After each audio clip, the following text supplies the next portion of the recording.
hit the second story? Oh, are we going to break it up like that? Sure, let's do the toolbox. All right, let's do the toolbox instead. All right, toolbox. Do, do, do. We need some kind of like ditty. Like, it's time for the toolbox. We're It's gonna time do for the the toolbox. toolbox. Toolbox, toolbox. I love the toolbox. Toolbox. Toolbox.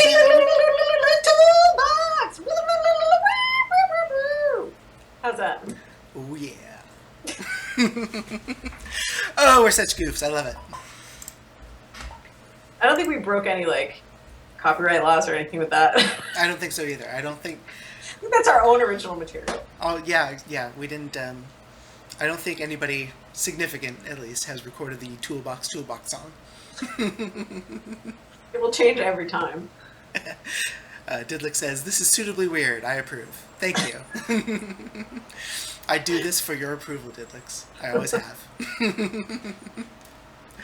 All right, so this is the portion of our show where we talk about a tool of writing or some aspect of writing, and we just discuss it and tell you our thoughts on it and certain problems we have with it sometimes, as today. As today. And today we plan on the talking about specifically point of view and how that can get screwed up, how you can do interesting things with it, and the challenges it might present when you're especially first starting out on a story. You, like we've done here, we have two stories going. One of them is in third person, past tense. The other one is in first person, present tense. But now we're thinking that we're going to actually split that story, the first person story, into multiple viewpoints. So now what? It's presenting us with, a problem. Do we do multiple viewpoints in first person, which runs the risk of confusing the reader because they don't know who I is? Or do we use, first person for one character, third person for other characters, thereby annoying other readers who don't want to see us switch point of view like that? So, we're at a crossroads here, and that's sort of the fun and pitfall of POV. Yeah, POV and person are two different things, right? So, yeah. All right, so aside from our issues in the story with person, Person, yes, third person. yeah, They're related, but yes. They're related. I think that conventionally, when you start a story in first person, the reader will expect that you'll stay in that person's point of view in first person for the entirety of the story, and to switch back and forth between points of view in a first person story definitely defies convention in kind of a not very interesting way, right? Like if you're going to defy convention, do it for a reason. So, honestly, my impulse with that is to change that story into third person, but that would be my editorial suggestion. Right. If the story were to come to me from outside, we could still do that. But I know it's very fun to be writing from Sarah Jones' point of view because but so ultimately, if you do point of view right, and there is a right and a wrong. If you do point of view right, and you're deeply in that third person point of view, I mean, deeply to the point where it's almost as though you're speaking through that character, there should be no perceptible difference for the reader between first person and third person. Right. So it's possible to get there, to still have the pleasure of that experience of speaking through Sarah Jones' wacky, like narcissistic, completely delusional voice in third person, because there is no narrator, right? It's true. It's this really tight third person. So anyway, so let's talk about point of view as like what's the point of point of view, right? And so the vicarious experience of reading a book can be something very powerful for the reader, to the point where it will impact the limbic system. Um, so that when a reader is in a scene, of a car chase or whatever, heart rate will rise. You'll get an adrenergic response. And so jerking around the reader's nervous system is a trick that really accomplished writers will employ to create a very strong bond between the reader and the book, right?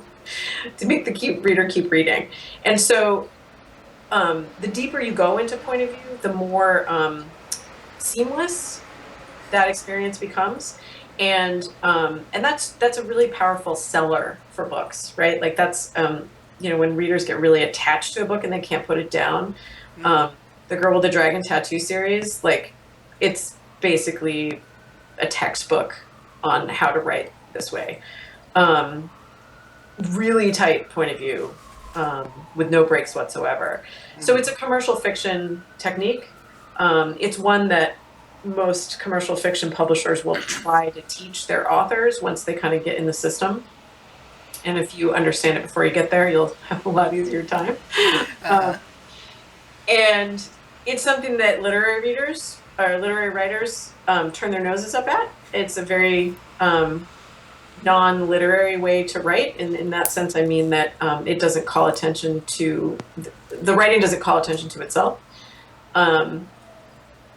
And so it really kind Which of explains why we can't get published in literary journals. But it's pretty funny. We keep getting these amazing rejections for our stories that are like, "Wow, this was a really exciting read, but we don't want to publish it." Like, okay, great, publish boring reads, awesome. It's not that we can't write that way; it's that we choose not to. Yeah, because it's boring. Exactly. It is, We're terrible people, but that's fine. You go ahead and write a literary deconstruction of the Superman myth. Go for it. Yeah. Or just inundate us with lots of big words. Yeah. Because you're smart. You're really smart.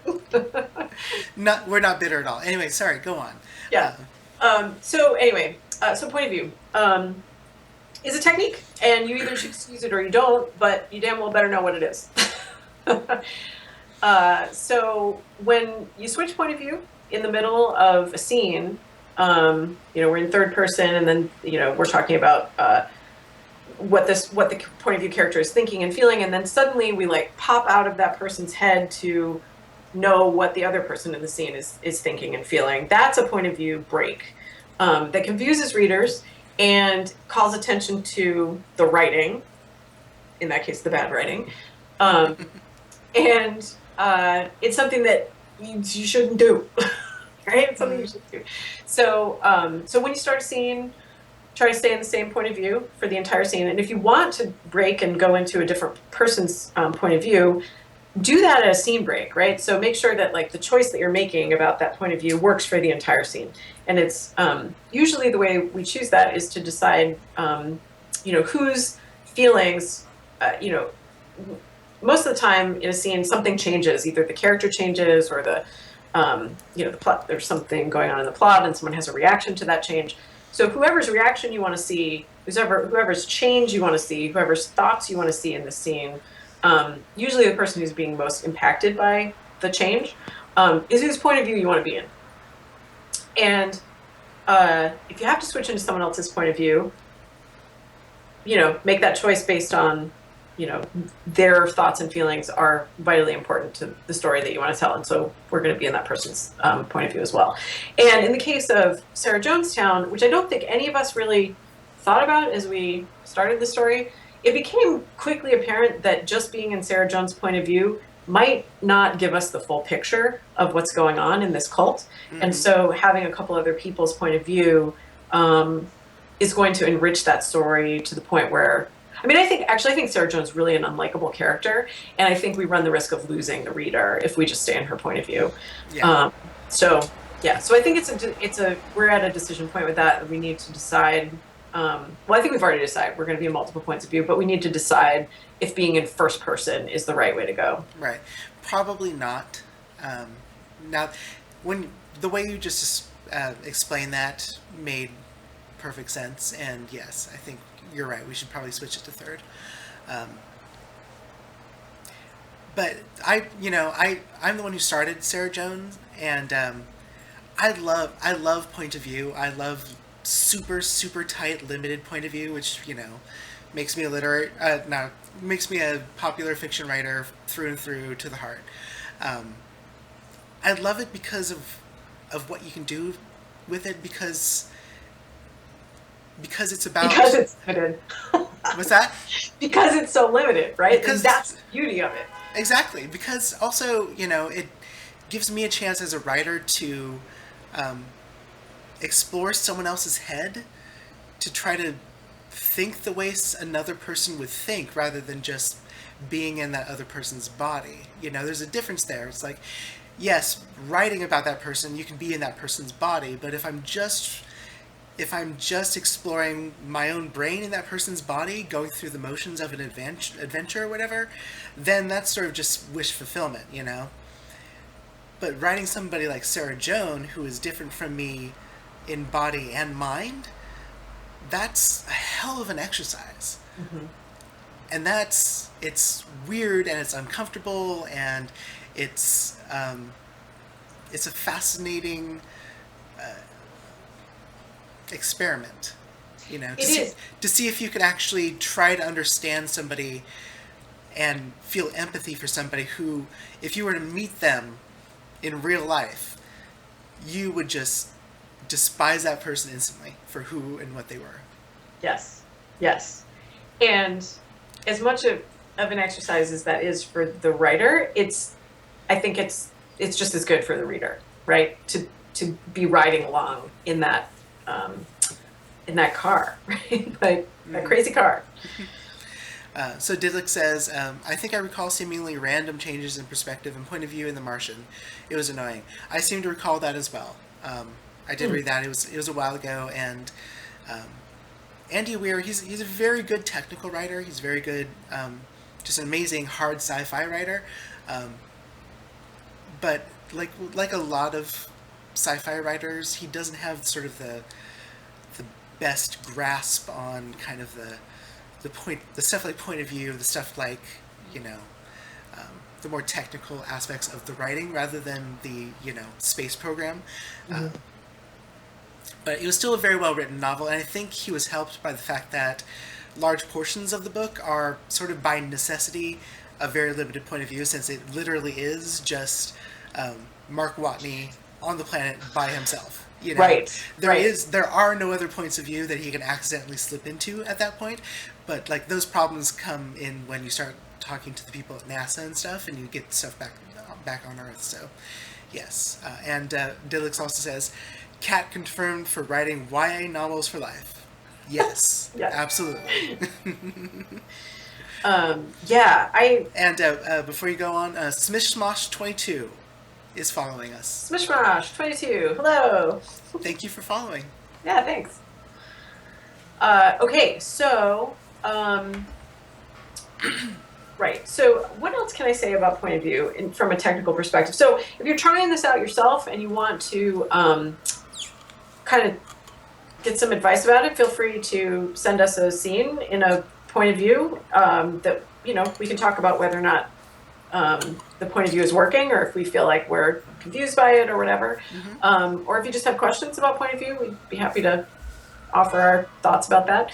I think that if you generally just, as you're writing, think about, what it's like to be you, right? You can't get inside anyone else's head. And so if you have a scene where a point of view character, they're having a conversation, and you want to make it clear to the reader what the non-point of view character is thinking or feeling, you have to do that through the point of view of the point of view character, right? So we do this all the time in life, right? I can look at Kat and I can see you roll your eyes. And I think to myself, I don't think she was very impressed by whatever I just said, right? So we only have our own sort of filters to figure out what other people are thinking and feeling. And we were talking a little bit about I was just saying how much fun it is to write in limited third person. Because you are limited, you can also show the problems in judgment of the point